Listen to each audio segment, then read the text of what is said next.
Saviez-vous que vous pouvez recevoir 1000 livres du gouvernement chaque année si vous vivez au Royaume-Uni? Si vous commencez aujourd'hui, ce que je vais vous expliquer exactement dans cette vidéo et que vous le faites jusqu'à votre retraite. Alors, supposons que vous ayez 35 ans aujourd'hui. Jusqu'à ce que vous atteigniez 67 ans qui est l'âge de la retraite, vous allez recevoir 32 000 livres du gouvernement gratuitement. Et cet argent sera en franchise d'impôt, c'est-à-dire que vous n'allez payer aucune taxe sur ce montant.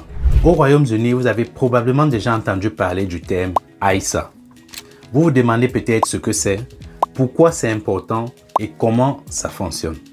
Donc, dans cette vidéo, je voulais vous détailler quelques points que vous devez connaître et ce que vous devez faire exactement à partir du 6 avril. Et pour faire durer le suspense, vers la fin de la vidéo, je vais vous expliquer comment j'économise 40 000 livres par an. Alors, avant de commencer, je m'appelle Alban Degoué, un entrepreneur en ligne à succès basé au Royaume-Uni. Et sur cette chaîne, nous discutons de la manière dont tout le monde peut atteindre son indépendance financière. Nous mettons un accent particulier sur la vente en ligne avec Amazon. Si vous aspirez à gagner de l'argent grâce au business en ligne et vous ne voulez plus travailler pour un patron, téléchargez mon e-book intitulé « Se lancer et réussir sur Amazon ». Pour en savoir plus sur la méthode qui me permet de gagner 2 millions de livres par an, vous trouverez le lien dans la description. J'ai évoqué brièvement 3 lettres à l'introduction de cette vidéo. ISA. Savez-vous ce que c'est? Commençons par définir ce que c'est pour contextualiser cette vidéo. Ainsi, il sera beaucoup plus facile de comprendre pourquoi et comment j'économise 40 000 livres chaque année. Alors, si vous êtes quelqu'un qui aimait constituer une épargne, si vous mettez régulièrement de l'argent de côté, vous avez certainement pour objectif de ne pas perdre cet argent. Mais vous devez aussi penser à le faire fructifier. Vous devez faire en sorte que cet argent se multiplie. Bref, il ne doit pas juste rester en banque dans un compte courant. Le moyen le plus facile de le faire fructifier est de le déposer dans un compte d'épargne qui produit des intérêts. Mais un autre moyen plus lucratif est de l'investir en bourse dans un fonds ou un indice boursier pour gagner des dividendes et des intérêts cumulés. Le problème avec ces deux approches est que lorsque vous gagnez de l'argent grâce à vos économies ou à ces investissements, le fisc vient toquer à la porte et veut prendre sa part dessus.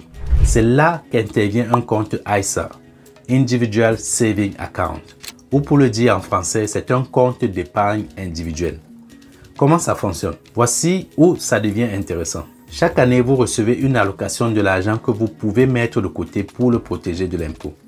Tous les profits générés et aussi tous les intérêts cumulés au fil des décennies vous appartiennent et seront à vous, sans que vous ne payiez un seul centime au HMRC. Pour qu'on se comprenne bien, un ISA n'est pas un investissement. C'est un compte bancaire spécial qui protège votre argent contre les impôts, mais ça ne vous protège pas des pertes en cas d'investissement perdant.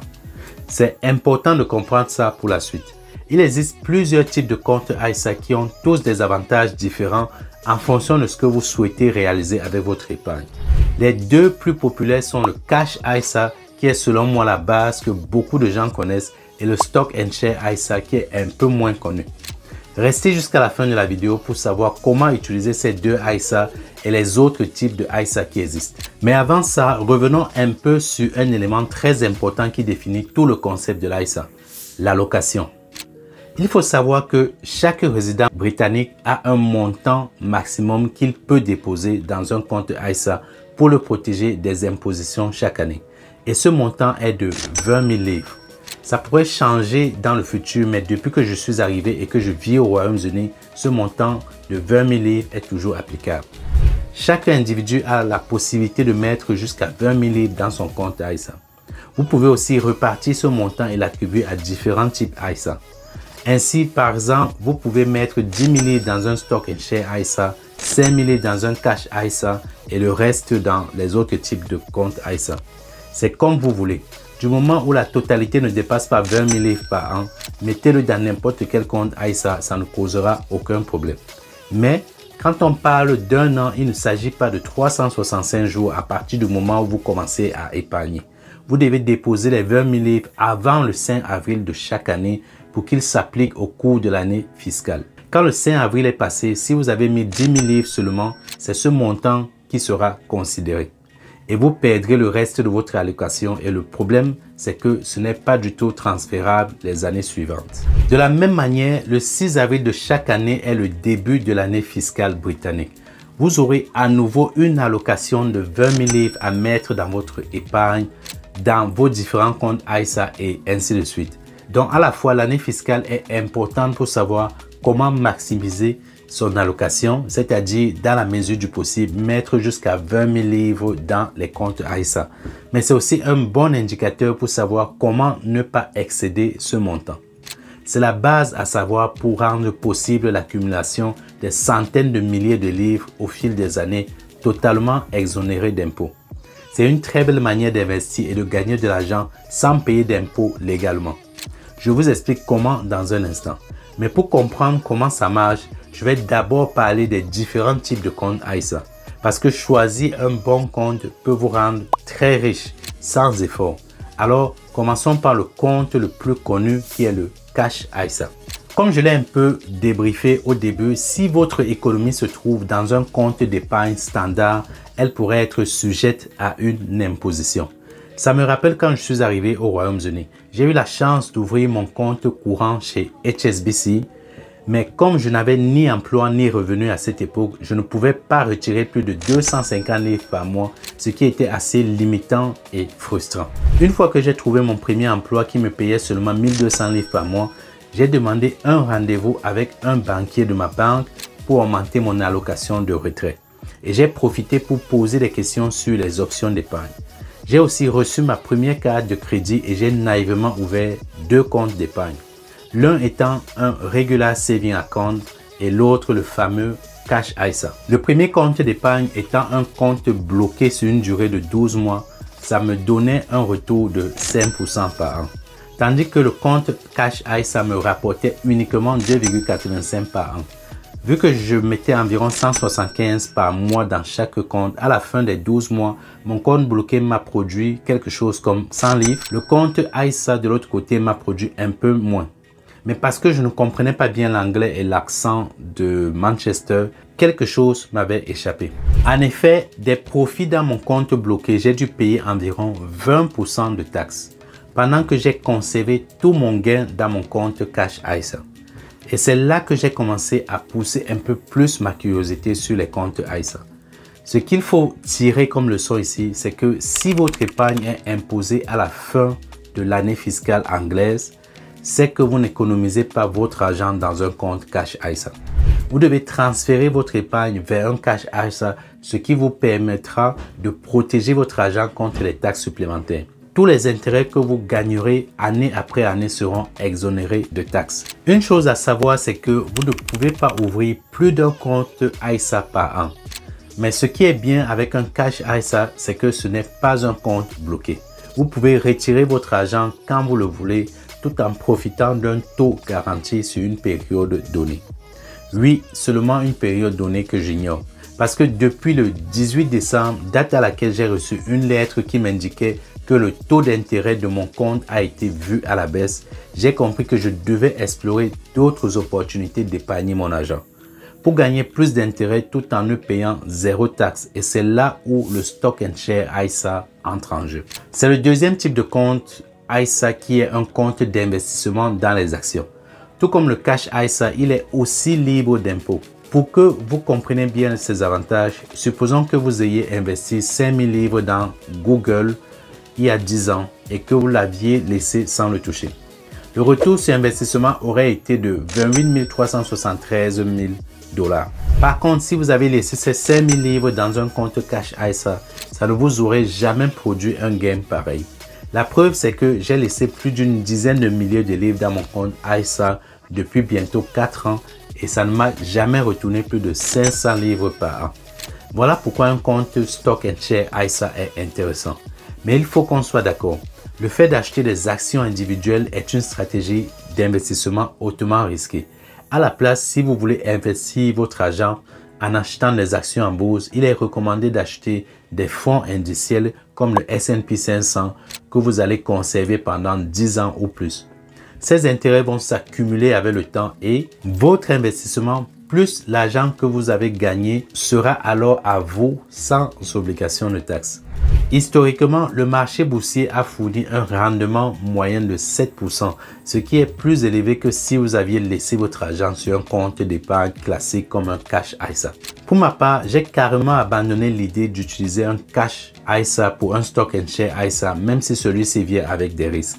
Parce que premièrement, il a le même avantage qu'un cash ISA, celui de pouvoir retirer son argent à tout moment, même si ce n'est pas conseillé. Deuxièmement, j'ai un retour beaucoup plus élevé sur mon investissement d'année à année. Mais ce n'est pas le seul compte dans lequel je mets tout mon argent. Il est conseillé de ne pas mettre tous ses œufs dans le même panier. Je mets donc une autre partie de mon argent dans un autre compte ISA et cette fois il s'agit du compte LISA. Le Lifetime ISA est considéré comme un compte de retraite, mais il est également particulièrement utile si vous envisagez de devenir propriétaire de votre première maison. Vous ne pouvez ouvrir un compte Lifetime ISA que si vous avez entre 18 et 39 ans et il peut rester ouvert pour toujours. Mais vous devez ouvrir le compte que dans cette tranche d'âge. Si vous avez 40 ans, c'est mort. Le plus gros avantage d'un compte LISA, c'est que vous obtenez un bonus de 25% de l'État sur votre investissement gratuitement. Si vous investissez par exemple 1000 livres, vous obtenez 250 livres. 4000 livres étant le maximum que l'État subventionne par an. Si vous parvenez à mettre 4000 livres dans votre compte LISA chaque année, vous recevrez 1000 livres supplémentaires par an de l'État.